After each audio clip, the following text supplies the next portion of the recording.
हाय बच्चों।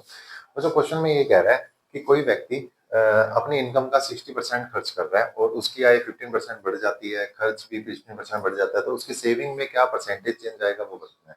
बच्चों, इस टाइप के क्वेश्चंस करने के लिए अपने को क्या करना है, एक पैटर्न याद रखना है। जो पैटर्न अपना ये कहता है, income is equal to expenditure plus saving,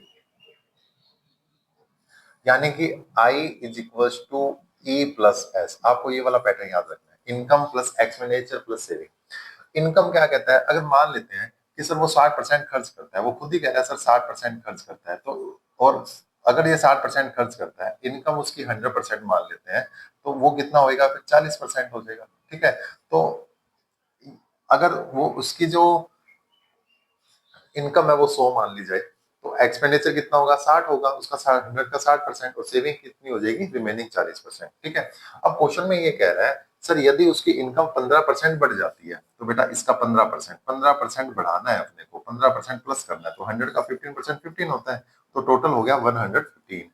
खर्च भी 15% बढ़ जाता है, तो इसका 15% कितना हो गया, 15% यानी 3/20। 15% कैसे निकालेंगे, 60 का 15% यानी 3/20, 20 यानी 9, तो 15% हो गया 9, तो ये टोटल हो गया 69 प्लस। अब कहता है सर उसकी सेविंग पे क्या फर्क पड़ेगा, सेविंग है अपनी ये, तो 115 माइनस का 69, तो ये अपने पास बनेगा 6, और यहाँ पे बचा 10 50 46, तो उसकी जो सेविंग होगी वो 46 होगी, यानी कि उसमें 6 का इंक्रीमेंट आ गया। अब आप देख सकते हैं जो 6 का इंक्रीमेंट आया है वो किस पर आया है, वो 40 पे आया है सर, मल्टीप्लाई बाई 100, तो कितना आएगा 2 एंड 5 और ये 3, यानी कि 15%। ये आपका आंसर हो जाएगा, यानी उसकी सेविंग भी 15% इंक्रीज हो जाएगी।